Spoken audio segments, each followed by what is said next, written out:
What's up, guys? D-Rock1992 here. In the past, I have reviewed a lot of the Batman movies. I reviewed the Michael Keaton Batmans, Batman and Batman Begins, the Val Kilmer Batman, Batman Forever, Batman and Robin with George Clooney, and Batman v Superman, the newest Batman film that came out back in March of this year. But what I have not talked about yet is the Dark Knight trilogy. And these next three videos are going to be reviews of all three of those movies, beginning with Batman Begins, which is going to be the subject of this video. So, Batman Begins came out 2005.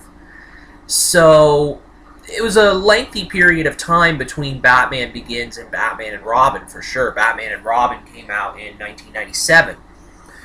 So, there was definitely a long period of time between those movies.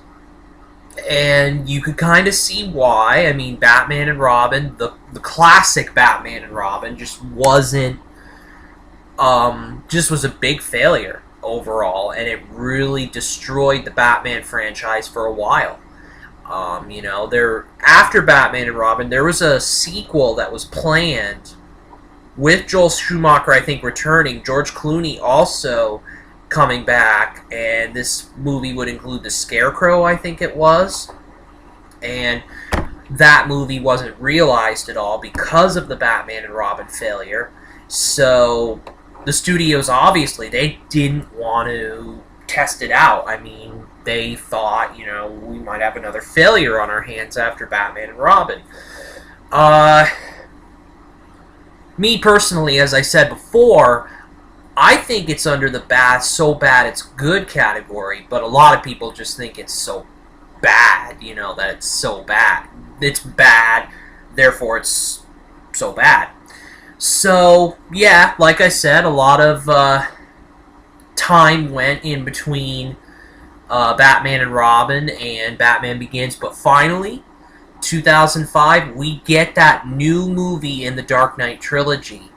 So Batman Begins is directed by Christopher Nolan, who was known before for a couple of movies. Memento, I think he did before Batman Begins and all that. So he was somewhat of a known director.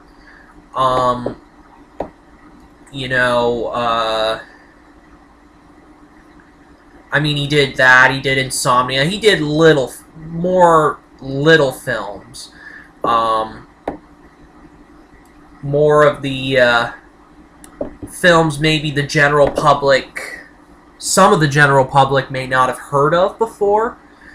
But, I mean, he was known as a director, but not worldwide known or anything like that.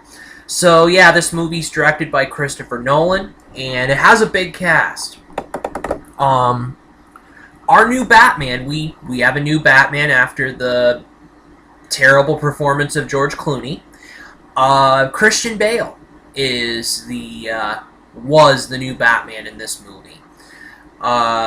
And including some more cast, Michael Caine, Liam Neeson, Katie Holmes, Gary Oldman, Morgan Freeman, Tom Wilkinson.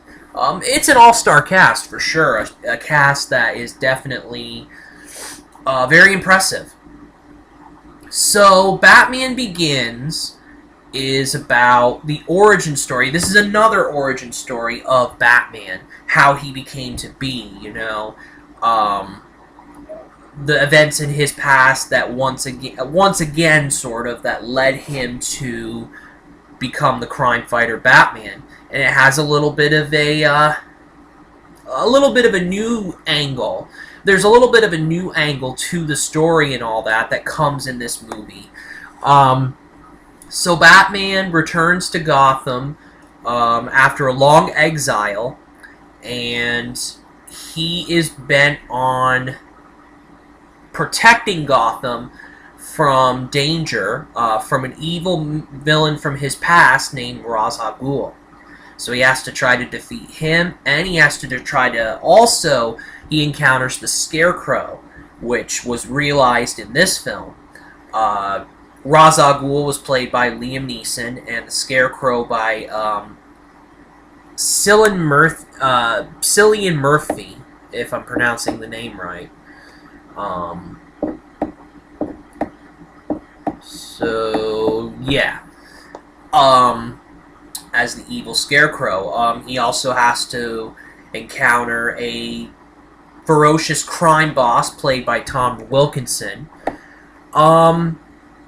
So yeah, this movie really does establish Batman's backstory and really gives us an idea of what Batman is to become in the future and all that.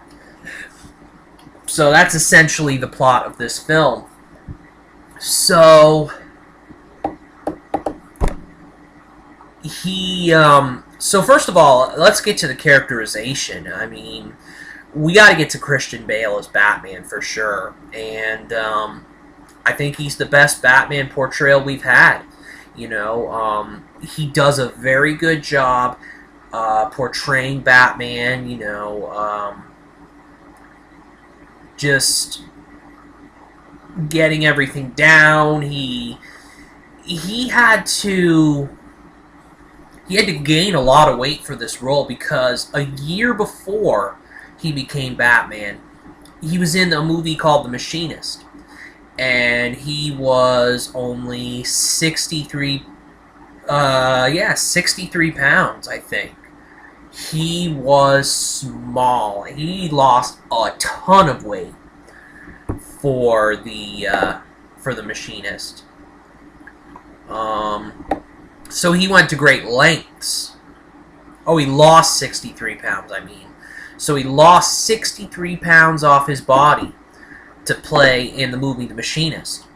He had to gain a lot of weight back to become Batman. He had to get really muscular and just had to really get going with weight training and all that sort of thing to become Batman for sure. So there were a lot of people that were actually interested in Batman, in the role of Batman before Christian Bale was cast. You had Henry Cavill, which, thank God he didn't portray Batman because he doesn't make a great Superman. Jake Gyllenhaal would have been an interesting choice. Heath Ledger, he comes up prominently in the DC universe later on. You know, and some other names as well. Cillian Murphy, who eventually played the Scarecrow, he was interested in Batman as well. So yeah, I mean, Christian Bale had to gain 100 pounds in a couple of months to get him prepared for Batman. That is some big weight change and all that sort of thing, but that's how committed of an actor Christian Bale is.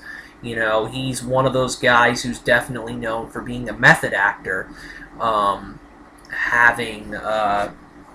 does a lot of preparation for his roles, and none bigger than The Machinist probably, and then Batman Begins as well. You know, that really shows, these two films really show his commitment to those movies for sure. And yeah, Christian Bale does a great job. I think he is the best Batman. Ben Affleck made a great Batman in Batman v Superman, but he's only done it for one film. So I have to see more of a body of work from him in order to get more of an impression of Ben Affleck as Batman. But for right now, Christian Bale, he did 3 Batman movies, and he was very good in all of them. Michael Caine plays Alfred. Alfred the butler, Bruce Wayne's butler, and Batman's ally. And Michael Caine does a very good job in this movie. He plays Alfred in all 3 of the Dark Knight movies. And he does a really good job. He really creates, you really feel like he is really close to Bruce and to Bruce Wayne and Batman and all that. And yeah, he did a great job throughout the whole trilogy. Liam Neeson plays Ra's al Ghul, the main villain, and I don't think... What I kind of think is that compared to other villains in the Dark Knight trilogy, Liam Neeson doesn't get the credit he deserves. He made a great Ra's al Ghul. He was one of the best parts, if not the best part, of Batman Begins. He was just really good. And it's him as a villain. In the Taken movies, he's sort of he's a hero and all that, and in a lot of his other movies too, he kind of is a hero. He has kind of a hero complex, and in here, it's good to see he's a villain and all that sort of thing. Katie Holmes plays Rachel Dawes, who's Bruce Wayne's love interest, and there was a lot of criticism for Katie Holmes and her role as Rachel Dawes, and I believe she got nominated for a Razzie Award for Worst Supporting Actress for the film for her role as Rachel, but I didn't think it was that bad. I thought she was pretty solid, I thought she was a solid character, so I don't think the nomination for Razzie Award was justified. Gary Oldman plays Commissioner Gordon. Commissioner Gordon is in this movie he's a sergeant, and he gets promoted throughout the series and all that. But Gary Oldman, speaking of villains, Gary Oldman is known for playing a lot of villains. That's his calling card for movies and all that, is that he is known for playing the bad guy. James Gordon's a good guy. And I thought Gary Oldman did a solid job. I didn't think the characterization was anything spectacular, and perhaps I thought that because I'm used to Gary Oldman as a villain in a lot of his movies, and he's just so over the top. And he was so over the top in Air Force One with Harrison Ford. I think Gary Oldman was the star of the film in that movie, for sure. So, him and Harrison Ford. But, yeah, I think Gary Oldman did a solid job. Cillian Murphy plays Scarecrow, as I mentioned. He does a good job. Tom Wilkinson is Carmine Falcone. He does a good job in the film. I like his portrayal. I like Tom Wilkinson anyway as an actor. He's a good actor. Morgan Freeman plays Lucius Fox, who is a Wayne. He is an employee of Bruce Wayne's company, which is called Wayne Enterprises. And Morgan Freeman, is Morgan Freeman. He adds anything to a film, for sure, in my opinion. So, the characters are all strong characters and all that. They're very good, for sure. What I thought of the movie in general was that I really enjoyed it. I really did. This is a return to glory for the Batman series, for sure. Like I said before, Batman and Robin was... I thought it was so bad it's good. But clearly the Batman franchise lost its steam after Batman and Robin. Batman Begins put it back on the map. Put Batman back on the map as a viable, put the Batman movies back on the map as great entertainment. And Batman Begins was the beginning of it. And it was a very good movie. So I would definitely give it a 4 out of 5 stars for very good. It falls just a little bit short of amazing. Just a little bit for me, but regardless, Batman Begins is a triumphant return to the Batman franchise. And it deserves, that 4 out of 5 stars for sure, for very good. So... And then I have to also mention Christopher Nolan as the director and all that before I leave. Christopher Nolan did a very good job directing this film, and You know, he Christopher Nolan's name was on the map, got put on the map with this movie and all that, and he would go on to direct the next two movies in the trilogy. So yeah, he did a good job and all that. And every cast member did a good job, good or solid job in this movie for sure. So the characterization was strong. A lot of the action scenes were very good. It was very fascinating to learn about the new twist in Batman's origin story and all that. It was fun learning about the origin story and all that sort of thing. So, yeah, this is a very good movie for sure, and I would absolutely recommend it as a good watch. So, that is it for this video. The next video in the Dark Knight trilogy is the second film that I'm going to be reviewing, the second film in the trilogy, which is The Dark Knight. And that, I promise, will be a very good review. D-Rock 1992, out.